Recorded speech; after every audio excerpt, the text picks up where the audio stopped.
Well, hello, I am Jorge Escobar, and I'm going to be studying Python on a course that I'm watching on Udemy. Wait a minute, I forgot to let me share really quickly. I share on Twitter, I share on LinkedIn. There we go. Okay, thank you, social media. There we go. Okay, so I've been studying Python for a while now. Well, as I say before, my name is Jorge Escobar. I'm learning Python on Udemy. And looks like the course is going to end pretty abruptly because looks like the chapters, the current chapter I'm working on is basically just laying out the foundations for projects like I've been doing an image processing app, well, a program, a script, may say. I've been building, all from examples, obviously, a PDF, a script, scripting with how to manage PDF. There are a couple of projects that I was unable to do, like the Twitter API, Python script, and the email, and sending emails using Gmail. It looks like Gmail has changed its policies with third-party apps accessing and sending out email. So I decided to not investigate further into the issue because it seems like it's going to be digressing my attention. I'm going to be distracted with that as I got with Twitter. And I believe that that time will be best occupied if I just continue with the course. Anyway. Let's see. My neighbor decided to do the lawn, I guess. Well, never mind. Okay, let's set the clock. I'm currently watching a description of what a hash key of a hash function. What does it do? How do we use it? So I already know this, but it's good to see. Sending the key, grapes, It's good to watch. to find where to get it from. We need this to be really, really fast. And underneath the hood, remember, because hash tables exist in all languages, they're implemented with an optimum hashing function that's really, really fast. As a side note, hash functions like SHA-256 take a really long time to generate a hash. And it is an overly complex hashing function that is used a lot in places like cryptography, where you want this to take longer, but that is outside the scope of this course. If you're interested, I do recommend that. Okay, what?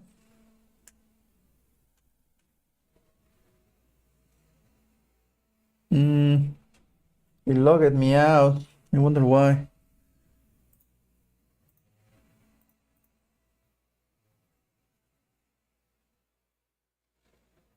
Okay, that was weird. Add a property and a value, grapes and 10,000, to a hash table, we have to run it through the hash function so we can decide where to put it in memory. And if you've noticed that, good job. That is a big factor. You don't want this to take a very long time because, well, every time you add a property to memory or retrieve a property to memory, because again, at both times we're sending the key, grapes, into the hash function to find where to get it from. We need this to be really, really fast. And underneath the hood, remember, because hash tables exist in all languages, they're implemented with an optimum hashing function that's really, really fast. As a side note, hash functions like SHA-256 take a really long time to generate a hash. And it is an overly complex hashing function that is used a lot in places like cryptography, where you want this to take longer, but that is outside the scope of this course. If you're interested, I do recommend that you check out the differences between these two. To review, we have a key, that is grapes. We send it through a hash function that is going to hash something really, really fast, and then map whatever the hash came out to be into a memory address where we want to store our data, our grapes 10,000. And when it comes to hashing functions, you typically leave this to whatever framework or language you're using, and we usually assume a time complexity or big O notation of O1 because this happens really fast.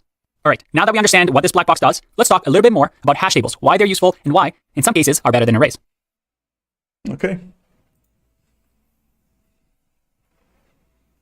Welcome back. We just learned about the password API and how this API allows us to trust no one. That is, we only trust ourselves, and we're only going to give the bits of information that we feel comfortable to the API so that it gives us a response with some data that we can then calculate on our own machines that are hypothetically more secure. So what we did here is that instead of giving the entire hash of our password, we just give a little bit of it, the first 5 characters. Now, they have close to 600 million passwords in their database. And the website now maybe just knows that we're part of several hundred people that have a similar starting hash, but they're never going to know our password. But with this response data, we can now check our full hash to see if the password has ever been pwned or has ever been hacked. So let's start writing our program. Because ideally, in this response, I now have maybe several hundred lists of these hashes that I can check against. Let's think about what we want to do. So ideally, we have, let's say, a function. And this function will be the request API data, which is what we've done here. So we'll move that down here once we're ready. And here, we'll give it the query characters. So that is, we're going to give it this hashed version of our password. So this is going to be a function that for now, we'll just pass. But this is going to request our data and give us a response. Okay. Next, with this response, we actually want to check. So we can say that we want to check the pwned API check. And in here, we'll give our password. That is our actual password. In our case, it'll be password123. And in here, we want to do some sort of a check. We want to say check password if it exists in API response from up here. So for now, we'll just pass that. So let's work on the first one. That is request API data. We've already done some of this over here, right? I'm actually going to move this code down here, up here. Make sure we have the padding. Now in here, instead of this string, I'll actually give the query character that we'll call the function with so that it's dynamic. And again, we'll request the URL, we'll have the response, and in here, we'll do a check. Return. Say if response.status, because remember, we can check our response. Is 200. It's 200. Or in this case, let's say if the status is not equal to 200. In that case, let's just raise an error. So I'll say raise, we'll do a runtime error, and we'll say, well, let's use an F string, and we'll say error, fetching, and then we'll give it the status code, so that is response.status. Oh, and actually, this is status code. So let's just do status code here, and then we'll just say check the API and try again. Right, so this should be our error if we make a mistake. Let's just test that out. I'm going to just, let's do an API that doesn't exist. So I just written some gibberish here. If I save and run this, well, I have to actually run this piece of code. So let's just do request data. And I always forget to call the functions too. And you know what? This is going to error out whether I do that or not. So just do this because it's not the hash version. And I actually get a Python error of type error. Can only concatenate string, not int. So we just convert this to a string because remember, we're adding it to the URL. Again, if we run this, all right, look at that. We've raised a runtime error. We have a runtime error, error fetching 400. Check the API and try again. All right, so this part is working. But in this case, if we don't have that error, let's just say that we will return the response. Again, we're just writing small, simple functions. In this case, we just want to request API data. So now we can use it throughout our code. Awesome. Now, this next part is a little tricky because we have to run our password through the SHA-1 algorithm. Luckily, Python has a built-in module for us to do this. Oh, nice. So we can actually do import hash lib. There we go. Built-in module. So you can read up more on it if you want. In our case, we're able to do Sha-1 hashing like we did on that website with this library. In here, what we're going to do is, first of all, I want to be able to hash my password. So let's remove the pass here and say SHA-1 password. And we can use the hash lib like this, hashlib.sha1, which is the hashing algorithm we want to use. And this is going to be a little tricky, but you can just read the documentation. I'll just show you how to do it. In our case, we can do password, and we want to encode in UTF-8, which is pretty standard. Actually, you know what? Let me show you what this does. So I'm going to say print, and I'll just do password encode UTF-8. So let's just do that for now. For now, I'm going to comment that out. So I'm going to call pwned API check, and we'll do 1, 2, 3. Let's clear this. I'm going to save and run this piece of code. All right, it's encoded. You see this little B over here in UTF-8. I'll actually show you what happens when we remove the encode after this. Next, when we use the hash lib SHA-1, so let me just copy this. So I need to send the encoding. If I just run this, I get a SHA-1 hash object. Oh, it's an object. Now, okay, it's not a string. Hex digest, like so. And if I run this, well, how can we check this? Well, we can go to hashlib and just simply search for hex digest. So in here, at any point, you can ask it for the digest of the concatenation of the data, blah, blah, blah, hex digest. So that doesn't really explain anything for us. Let's just go to the next part and the next part, and there you go, hex digest. It returns a string object of double length containing only hexadecimal digits. This is just something that we need to do in order to convert this object into this hexadecimal string. The next part, in order to agree with the API, is to convert. So the hash code is an hexadecimal. And I save and run this again. Everything is in uppercase, just like SHA-1. So that's something that again you don't really know. It's an hexadecimal. You can Google around and see how to actually use this. Now, let me show you what happens when we don't use UTF-8 encode. So if I just do it like this and I run this, it's going to the Unicode objects must be encoded before hashing. So it actually gives you a nice error, and we can just encode it using UTF-8 like this. So this is just the standard. Again, nothing too crazy. You can read up on encoding and UTF-8 if you want on your own. The key here is that by the end of it, we have a SHA-1 password that we can send. So let me just copy all of this. Going to remove the print, and in here we'll have our SHA-1 return. Password. Awesome. So for now, let's just return this SHA-1 password. I might even remove the variable. But hopefully, we are getting this SHA-1 password. Now, in the next video, I actually want to try and send this to our API and see what kind of response we get. Let's do that. Take a break. I'll see you in the next one. Whoa. Wait a minute. I wonder if you have... oh, no. He's just continuing with the explanation. Welcome back. Let's continue building our awesome tool. We have our Pond API check that only converts our password to SHA-1. But we need to send this to the API, the password API. So what can we do here?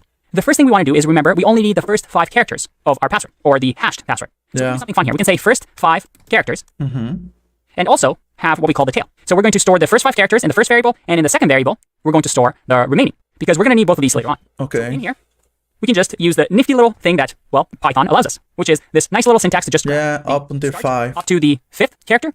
Yeah. And then for the second part, the remaining characters. So starting from the 5th index all the way till the end. Nice and easy. And this is something that we've learned about before. So now we have the first 5 characters and the tail. And here, we can now add this to our request API data. So but API data, that's not and in here, like give it the first 5 characters. And let's just store the response. -5 maybe? No. Like so. Now, let's see what type of response we get. No. I'm actually going to return response here. Okay. And just so we make sure that we're doing everything right, let's print out the first 5 characters and the tail as well. To make sure I don't think that the tail is going to work, but okay. Right? It looks like I'm getting the first 5 characters. There's a space here, and then the remaining, and we don't get any error. It looks like the response is working. So let's. Okay. He wants that after the 5th character, the tail. Well. Okay. Looks like we get a response of 200, but we're still not sure exactly what type of data we receive. No, we don't know. Well, I'm going to learn more about this data that we return. So let's create another function here, and for now, we'll just call it read response. And we're going to just give it the response that we get. And in here, let's just try to read this response. We can actually do print response.text here. Because it's an API response, so ideally we can just read the text. Then why to define the function? So this return response will just have read response, like so. Yeah. Oh, okay, I guess. Hey, look at that. This is our there's response. a lot of shit. It's a ton of hashed passwords. There's a lot. It looks like a couple hundred. So this is what we get from our response. By using response.text, we get all the hashes that match the beginning of our hashed password. Very cool. What we can actually do, you see over here how we get 24, 3, 1, and so on. This shows you actually how many times these passwords have been hacked. That's pretty cool. So ideally, we're able to grab the count, see if any of it matches with our tail, because now we can just check the tail and also print out the count. So instead of having a read response function, let's have a get password leaks count function that receives the hashes or the response and the actual hash to check, which is our own password hash that we need to check against. So we're going to check this hash to check and loop through all the hashes. So we can do something, again, nifty with Python here. We can say hashes equals. And we can use a tuple here. And we can actually do a tuple comprehension, which we've seen before. I can say line.split. So we're going to split everything in the line, which is by these columns over here that you can see. So that's the tail of the hash and the number of times it's been hacked. So we're going to split it by the column. And then we're going to loop and say for line. So that's where the line comes from. For line in hashes.text. Now, if I leave it like this actually won't work. And I'll show you why in a second. Actually, let's just do that now. So let's see what print hashes will give us. Instead of read response, we'll run this one now. So get password leaks count. And if I run, let's clear this. I get an error. Well, I get an error because we have to add the hash to check as well. So what should the hash to check be? Well, it's the tail, right? The tail of our actual password. So I'm going to add the tail to the second parameter, save and run again. All right, I get a response 200 and I get a generator object. This generator object we can actually loop through, right? So let's see what happens. If I do for, remember we have the hash and the count. So let's do hash, h for hash and count in hashes. Because remember, we've converted to a tuple that has the hash and then the count. Because we're splitting, remember? So if we do this, let's just print h and count. If I run this, I get an error, value error. Not enough values to unpack. Expected to got 1. Why is that? Let's just print h and see what happens. And remove count from it. Let's clear this and run this again. You're doing too many things in the same place. Like we didn't split properly. Every item is its own list. Yeah. So we actually have something called split lines here on our string. And as you can see, it returns a list of the lines in the string. And it breaks at the line boundaries. So when we actually do a for loop over the hash text, if we scroll up, let's see if we can see it. Nope, so every character is a list. We just got a massive list of text. Yeah. Ideally, on each line, we split this so that this line is, well, instead of each individual element, the actual hash and count. So we just need to do dot split lines like this. If I save this and run once again, that's a lot better. There we go. A single list. We can once again go back to what we had before, which is count. And if we print with the hash and the amount run this again, and the count. And that's a lot better. We have each item separated. Let's take a break and continue this in the next video. Okay. We're getting so close I can almost see the finish line, so hang in there. We now have the hash and the count. So we can finalize this function of get password leak scan. In here, as we're looping through each item, what do we want to check? Well, we want to check that if the hash, that is the tail of the hash here, is equal to hash to check. Remember, hash to check is the tail end of our hashed password that we never send to anybody. Yeah. That is on our own machine, so it's nice and secure. And we're going to check this because the API returned us a list of these tailed hashes. Yeah, we are going to find ours. I want you to return the count. So I want to return how many times this password has been leaked. Otherwise, just return 0. Again, I can do this because it's going to exit out of this loop whenever it sees the return key. Yeah, it's now, not going to in my return own anything. API check, I'm going to run this function, which entail is going to grab all this information and return the count of the times that the hashed password has been leaked. So we have one last thing to do. That is the ability to actually print out the result of all these calculations. So let's remove this for now and create a main function. And this main function is going to receive the arguments that we give it right in here in our command line. So we're going to import, as you might have seen before, the sys module. And in here, we're going to have a main function that receives the arguments, which is the passwords that we want to check. And for now, we'll just pass here. But at the bottom, we're going to call the main function with the sys.argv and accept any number of arguments after we do the Python 3, check my pass.py, and then we give it all the arguments that we want, which are the passwords. So we're going to run the function like this. This main function, all it's going to do is we're going to say for password in the arguments, because we can give it multiple passwords. We're going to loop through that, and we're going to have a SHA-1 password and a count, or we'll just do the count because we're going to receive the count from the get password leaks count. So we can do that by just doing pwned API check, and we'll pass it the password that we're checking.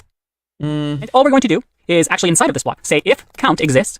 In that case, I want you to print an f string, and this f string is going to say the password that we're looping through was found, the count of how many times, and then we'll say you should probably change your password.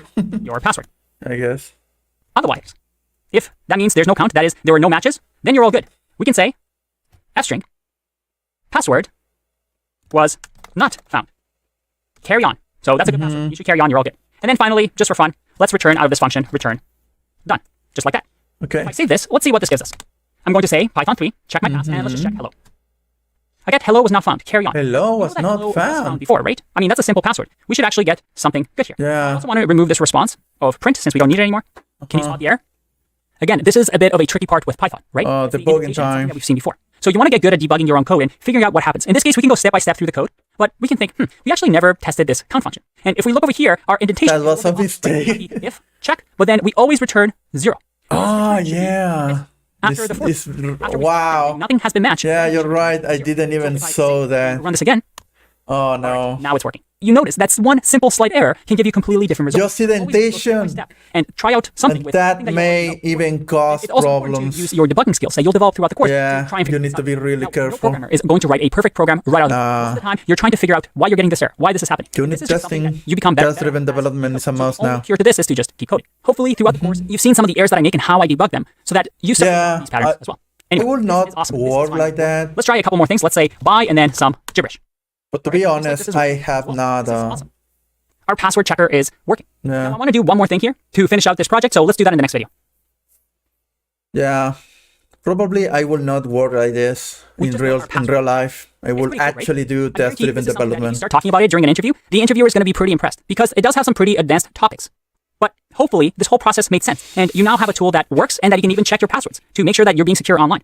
Now, a bit of a caution here that I want to note is that right now we're entering the passwords in the command line. I'm using something called a fish shell. You may have different shells or programs running here that sometimes actually save these commands. If you remember, if I press an up arrow here, you see that I get my passwords back. So somewhere on my computer, this is being saved. Maybe that's not super secure because somebody might have or acquire access to it. So a good way to perhaps for you to improve this program is to read these passwords from a text file instead of a command line argument. But I'll leave that up to you because by now you should know how to do that. The final thing I want to do is just add over here at the bottom, since this should be our main module, to just say if __ name equals main. So only run this file if it's the main file from the command line and not if it's being imported. Okay. So in here, if I run this, this still works, but we make sure that this file is only going to be run if it's the main file being run. Now, another neat thing that you can do as well is you can also do sys.exit to exit the process in case for some reason this doesn't exit, just to make sure that the system call actually exit and brings us. That's new. So again, if I save this, there you go. Everything is still working. The only difference that you'll see here is that we have the done being returned versus over here where it wasn't because we're exiting out of this file. So this entire check my pass Python file was run. And at the end of it all, what does this entire function, this main function return? Well, it returns done. So we exit the entire process and we get the return value of done. There we go, ladies and gentlemen. We've completed our check my pass. Well, I guess it's okay because that doesn't mean that the rest of the projects are going to suck throughout the course. I don't think they do. I'm just saying this is a pretty cool one. But I get excited about things like this. Anyway, share your work, show this off to your parents, your friends, your family, your employer, and I'll see you for the next one. Bye-bye. Yeah, I think the thing here is that if you are waiting for a response from an API, which is an external system, you may have network problems. You may experiment timeouts, so that's common. Maybe even credentials revoke, something like that. So your process may hang, but not actually finish. So I guess that's a good practice, I think. Yeah, I guess I'm going to just copy the file and try it out. Maybe I can actually test it out because I don't need credentials to execute it. Oh wait, what?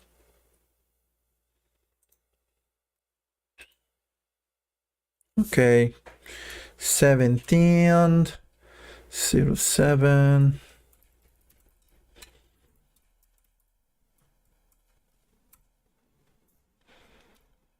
There we go. I'm going to commit some of those because why not?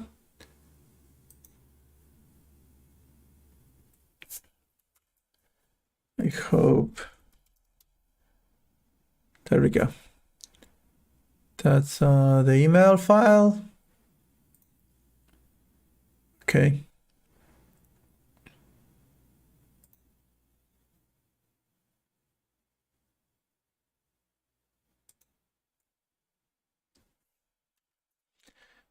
This is the HTML containing the actual message for the email.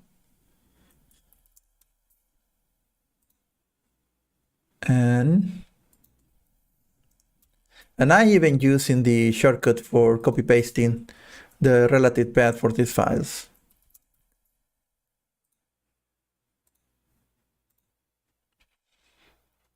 Images with Python. Well, it's not really images with Python anymore. We are beyond that. This is password checker. Wait. Oh, never mind. Yeah, that's the system, that's it. And what is the call? Here is main. Okay. If name is main, so this is the main function. Okay. So it's recovering from args and says, okay, def main args. Okay. Now here I'm calling that, and I'm passing from all the arguments passed to the Python script, starting for the first one, or well, this may be actually the second one because the first one is the name of the script itself, and it's going to pass the arguments here, and those are single passwords. And the count is going to be on API check password. It's going to return the count. If there is something there, it's going to print out was found so many times. You should probably change it. If not, was not found, carry on. There we go. So let's try that.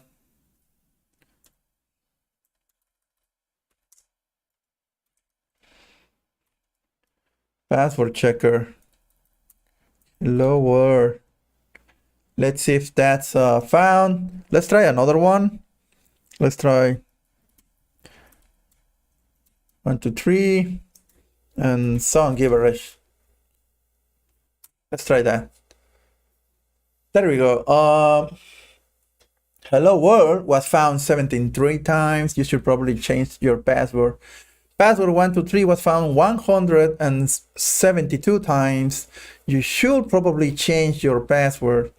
And the gibberish was not found, carry on. And the last one, that even looks like a German word or something like that. Carry on. There we go. Okay, yeah. Yeah, he's doing functional programming here. Although these are not really pure functions. Or are they? Yeah, I think they are. Return whatever this executes. Okay, whatever this returns, get password. There we go. It's going to return 0 or the actual count.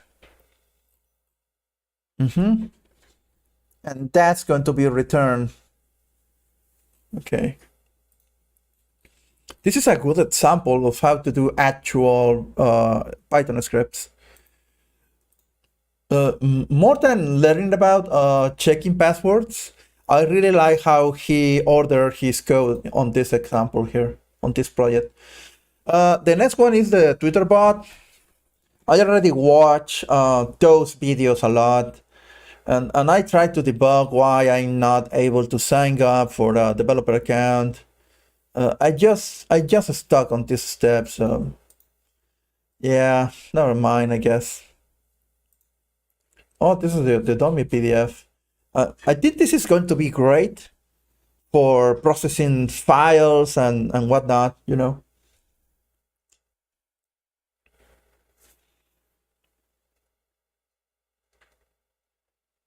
There we go. Yeah, this is going to be this PDF merger project is going to be great for working with PDF in a mass scale. Okay. So what next? SMS with Python. Yeah, let's try that. Oh wait, before that happens, I may like to get the code for the Twitter API.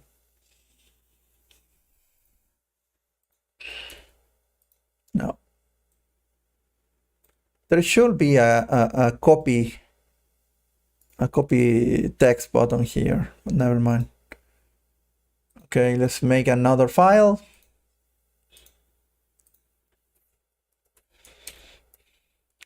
(08) Twitter API.py. And I cannot try this one because I need my consumer secrets. All of this data, I need to gather that from the Twitter API website, the Twitter developer website, so I don't have access to this anyway. And I should probably use something else. Hey, look at this. I'm missing something here. There we go. I'm glad I realized this. There we go. Okay.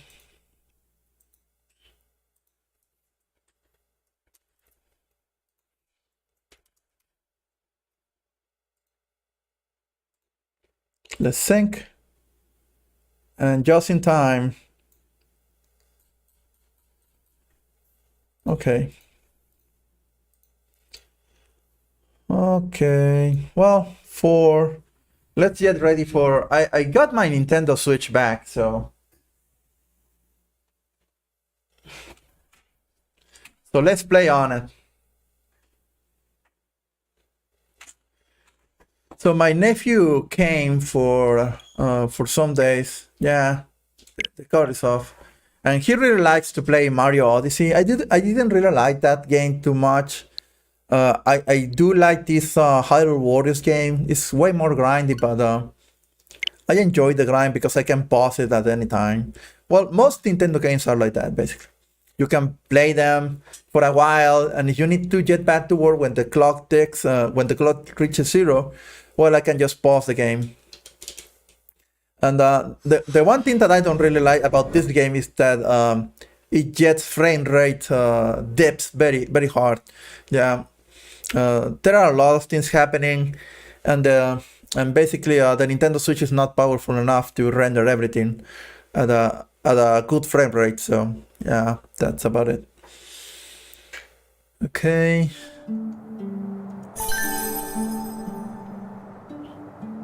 So there is a red moon, and I need red moons for. I'm going to repeat the mission again. Do I have money?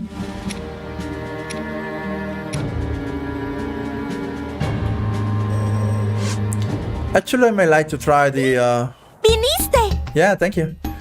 Let's see what upgrades do I have available now. Yeah. Okay, this is new. Whoa. I actually have a lot of stuff. What's this? Oh, less ingredients. That's great. Yes. There we go. Yeah. That's a great upgrade, actually. Whoa. Can I get that?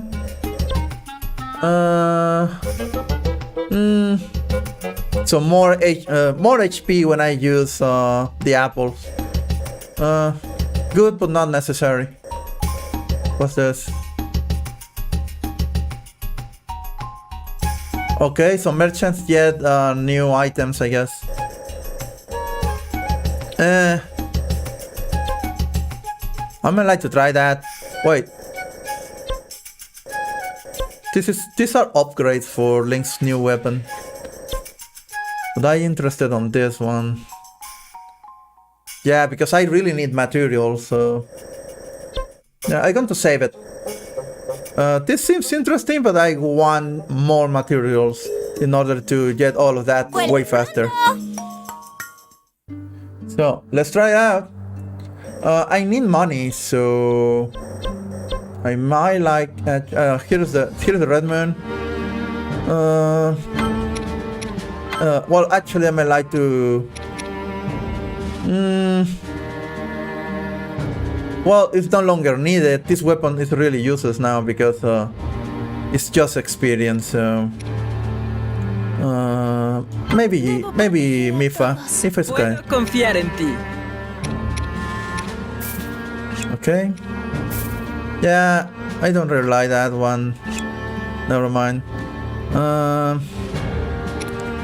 And this is just level 15 and it's doing a lot of damage. Okay.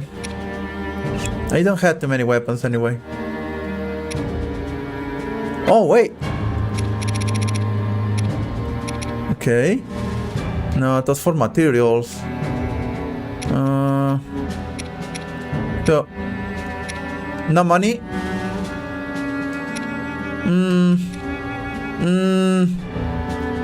So it's going to use one. Okay, let's look for... there we go. I need ingredients for that. So I'm going to look for ingredients for all of this.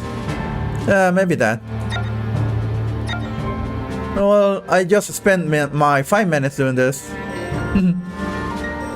Let's see. There is a shop. Nice. Yeah. Okay. Okay. Well, everything will be... Wait, what?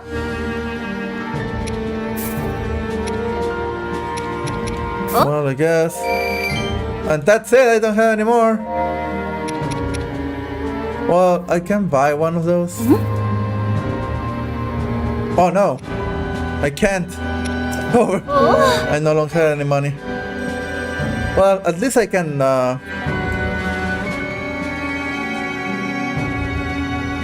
How do I... Maybe like this. That's going to pause it, I think. Where's my control? There we go.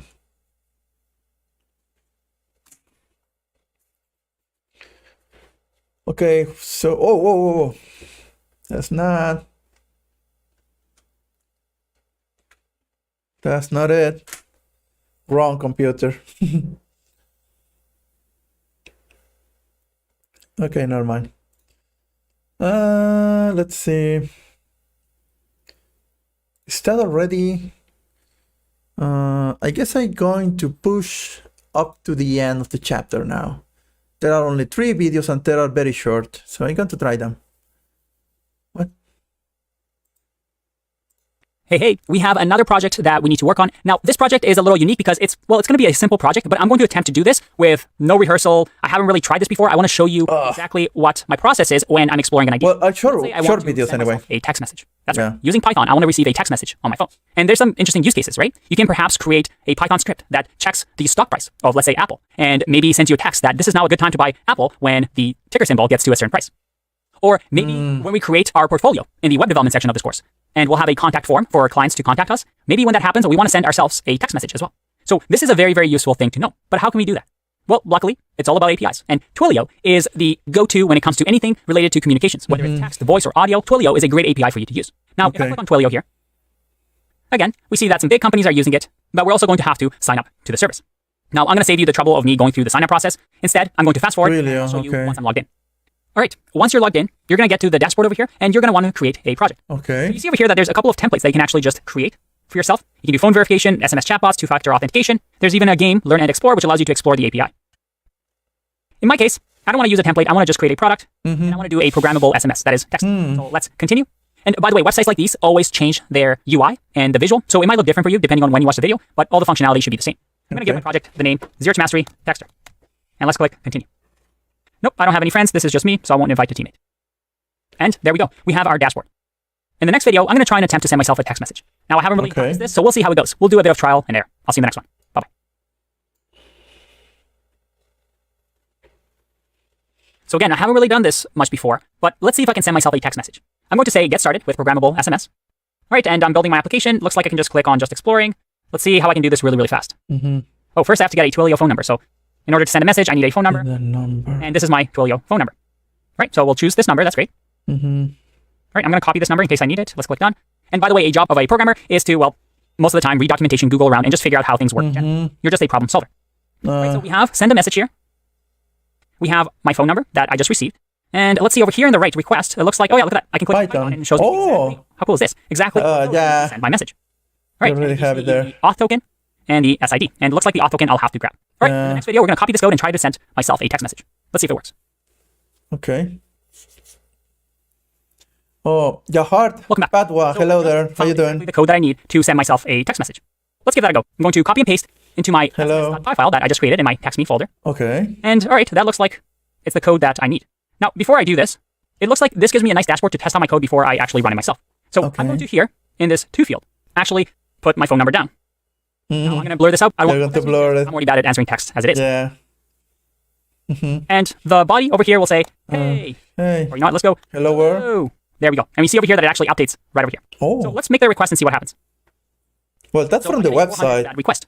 Why? The 2 number is not a valid phone number. And that's because I forgot the prefix. Yeah, the country code. All right, and I get an error. The number is unverified. Trial accounts cannot send messages to unverified numbers. So I have to verify my number that they gave me. That's kind of annoying, but let's do it. All right, so after a bit of searching, I saw over here that we can go to phone numbers. And in the verified caller IDs, I have to verify my number. So I actually have to enter my real phone number so that they can verify it. I guess this is so that people can't just spam random phone numbers. Yeah. Which makes sense. So let's see, where's Canada here? But that's the idea, though, that I can spam random phone numbers and, I don't know. Oh, I have to enter it again. Use this as a... Yep, I got a verification code. As a marketing tool. I got a text on my phone. All right, so I have my verified number. Let's go back to, where were we? We were doing our project. Get started. All right, and we have to do hello, and we'll use Python again. Okay, let's make the request and see what happens. Hey, 201. Well, it's not really that useful anyway. And holy moly, I'm going to post this on the screen, but I just got a text from Twilio. It says hello. Not mind you, it says that it's sent from a Twilio trial account. So obviously, fully paid non-trial account. It wouldn't say this, but this is awesome. I just received a text. Ah, yeah. I don't even have to open anything really. I can just copy and paste this into my project file.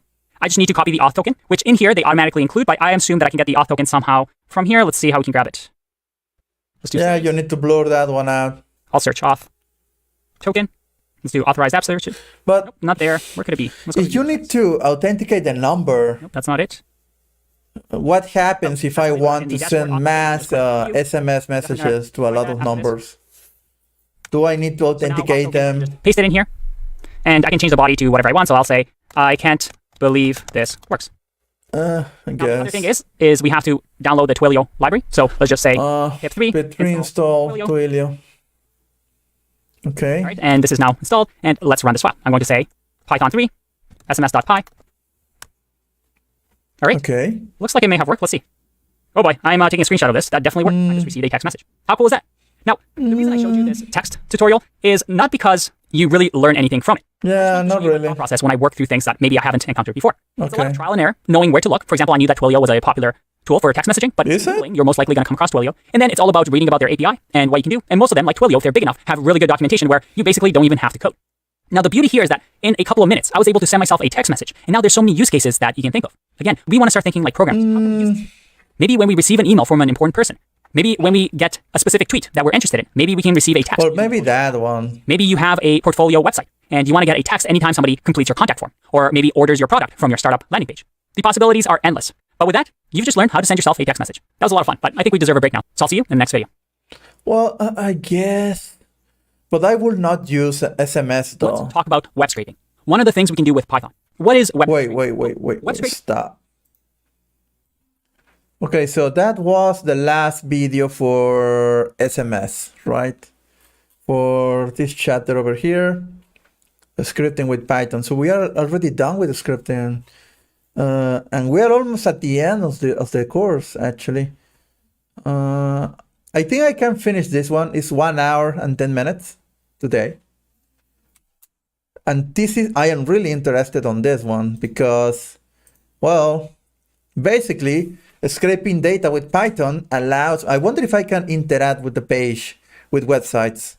Like instead of relying on this thing to work, because it's not working, I can just open Twitter itself with a Python program and just do whatever I want here without the need of getting access from an API and asking for permission. I don't know. And I've been asking if I'm being banned, and they don't. She just don't tell me. She won't tell me if I'm banned. So I don't know. Anyway, more passwords. There we go. So before that, I'm going to. I think I should be merging this.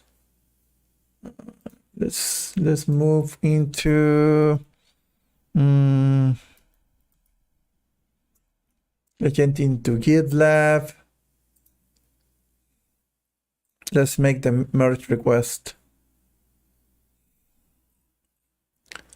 I think instead of images with Python, I will actually use the name of the chapter here.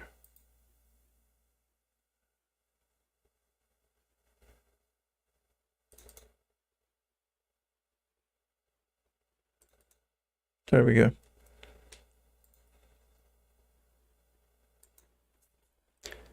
Scripting with Python. Squash the commits and create a merge request and merge everything into the main branch. And there we go. Okay, so I might need to check out into the main branch. And I wonder if I can just pull everything. Can I do it? There we go. I'm going to pull everything. And that should have done it. Let's try.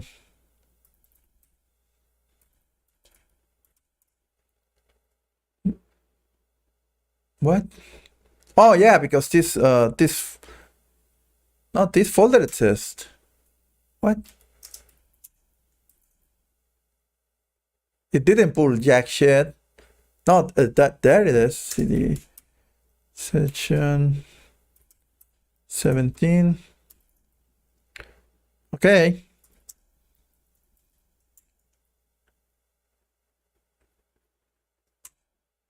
There we go. So I just merged all the changes already. So it's done. Another chapter completed. So here, I think it would be a good idea. Images with Python, it says, okay. Get branch, the images with Python. There we go. I no longer need that. Okay, what I'm going to need is the next one.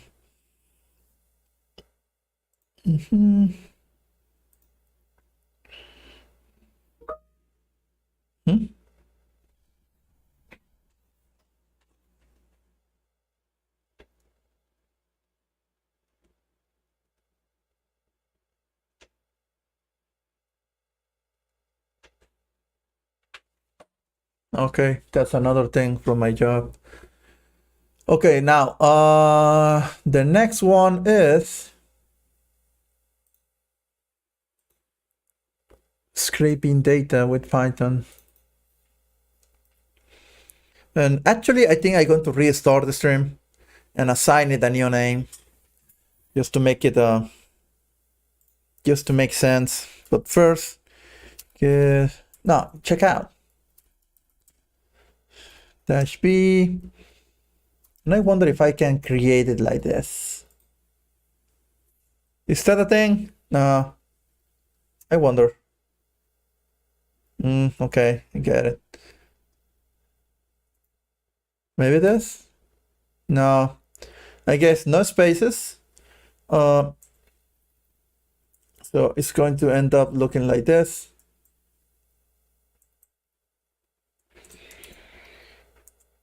There we go.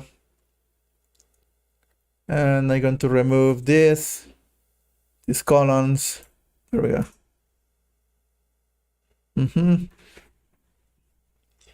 There we go. We have a new branch right now.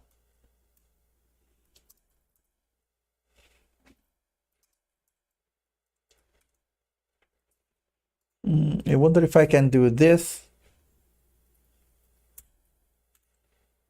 Well, I can do this. I know I can do this.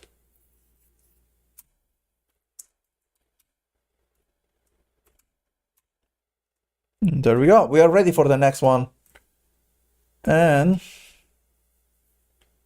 I just need to get rid of that. There we go. Scraping data with Python. Use cases, what's this?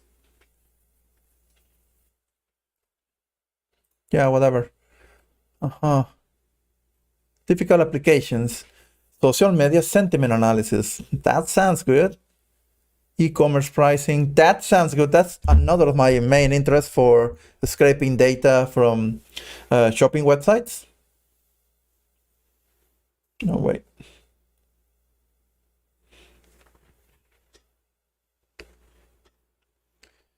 Okay, I wonder what else can I do. Machine learning. Machine learning models need raw data to evolve and improve. Web scraping tools can scrape large number of data points, text, and images in a relatively short time. Well, that's true.